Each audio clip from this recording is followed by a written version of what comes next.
Hey y'all, it's Nancy the Handy Scandy. Welcome back for another crafty venture. Hey y'all, you may or may not be aware, but Impression Obsession just had a new release last week, and in that release they re-released this beautiful sunflower image from my sweet friend Dina. She has been an artist and a designer for Impression Obsession for some time, and she had, I don't even remember how many stamps she had in red rubber within Impression Obsession, but they stopped selling red rubber altogether, and she and I were talking, and she was not sure at that time if they would be reproducing any of those images in photopolymer or other means. And I was very happy to see that this was indeed re-released, and it's re-released not only as a single image but as a whole set. So there are other images as well as sentiments, so I'm going to link to this downstairs so you can hop over there and see. But in the meantime, I decided I wanted to go ahead and stamp it up and color it up, and I'm doing it two different ways. Right here on the screen, I'm using my VersaFine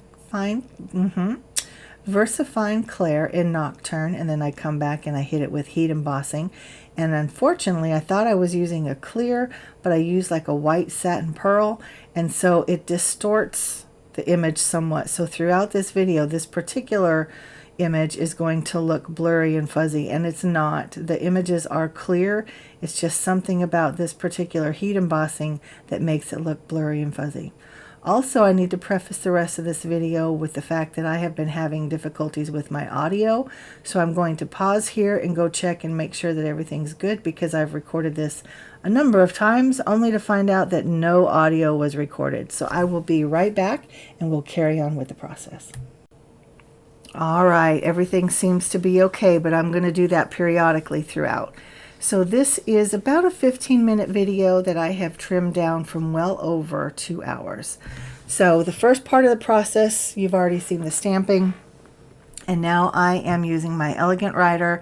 This is a 2.0. I would recommend a much smaller point than this. This is just the smallest one that I have. But I will be doing the vintage watercolor technique, and I did this last week where I was comparing different types of watercolor cardstock. And I am using my Arches cold press because I found that for this particular technique, paper matters. And so the Arches proved to be the best option for me, so that's what I'm using. And you'll notice with my Elegant Writer pen, I'm just doing little dashes and dots, and dash a word? Dashes and dots. Little tiny strokes, not anything large. You don't want loads of that ink. You want to be really judicious with it.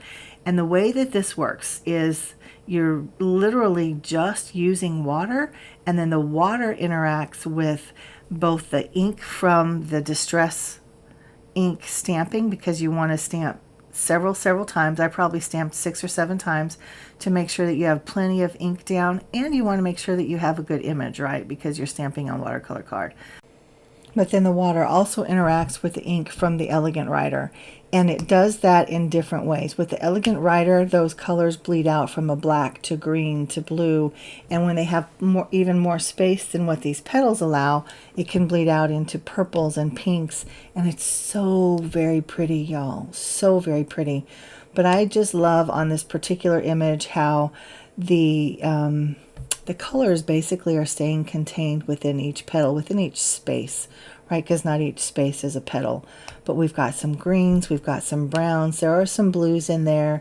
Some of the light browns look almost more like a yellow, which here in just a second, because I'm seeing the breakout of color, I bring in yellow crayons. So I'm using my watercolor crayons. These are from Amazon. I want to say the brand is Sargent, S-A-R-G-E-N-T, Sargent Art. And just using this Summer Sun Yellow, and of course it's adding another layer of dimension to this particular image. But I also use this color as a blending agent, meaning some of those petals, some of those spots are pretty harsh, and I just use the yellow with plenty of water on my brush, not too much but enough, and I use that yellow to blend out those greens and browns and blues. And again, it just adds to the layer of depth, the number of hues that are on there of all of those different colors, and the intensity of the same. And then I use my watercolor brush with plenty of water on my on my brush to add splatter in the end as well. And now here I'm using that kind of russet color to add some depth to the head of the flower where all the seeds would be, and then the splatter, and then I'm going to call this image done. And I'm going to pause here in just a second so that I can make sure my audio is all right. I've had to stop and start several times, and hopefully that's not even been evident in the audio, but I want to make sure that everything is good. So I will be back here in just a second after we look at the splatter effects. And again, keep in mind that this is a loosey-goosey watercolor. It's very imperfect. So if you are looking for perfection, this may not be the technique for you. So you can see how loosey-goosey, how imperfect that is, but I absolutely love this. So I'll be right back. All right, all seems to be well on the audio front, but I will be doing that periodically. Now, I can't even remember if I said that this is 2 hours worth of video that I have trimmed down to about 15 minutes, but that is the case. And the bulk of this is going to be showing you the painting process, not so much my steps towards putting the cards together. But just know that that part of the process took just as long as the painting. But both cards end up looking very similar. You can tell that they're definitely a pair, even though they have very different aesthetic and very different color patterns and schemes and all of that. And I have been having more trouble with the audio than you might be aware of, so I'm going to continue the stopping and the starting just to make sure that everything's going properly, and we'll get back into this particular image here in just a second. All right, so this is the one that I stamped in VersaFine Clair, and then I heat embossed with what I thought was a clear embossing powder, but it turns out it was more of an opalescent white. And so that's why we get this kind of blurry gray silver look to the image, which is beautiful in person, but on video it looks very distorted. But I can tell you that this is as clear as it gets, and you can see that my hands, my paintbrush, my the watercolor crayon that I use, it's all still very clear. There's no blurred, there's no anything like that. There's no distortion. It is just that embossing that somehow distorts this picture. So I'm going to pause again and I will be right back. All right, so on this particular one, I am only using the watercolor crayons to add pigment, depth, dimension, layers, all of those things. The watercolor crayons are doing the job of it. And the watercolor crayons are very capable of doing this job. They're very much prepared for the task. However, it just takes more effort. There's more layers that need to be added. There's more colors that need to be added. There's just more effort, which is not bad. It's not good. It just is what it is, right? You got to know your mediums, and that comes with playing. So regardless of what medium you have, I would encourage play. And play can look like a lot of different things. And there are so many different types of watercolor mediums. There's the crayons, and so many different crayon options are out there. There are fluids, and lots of different fluid options are out there.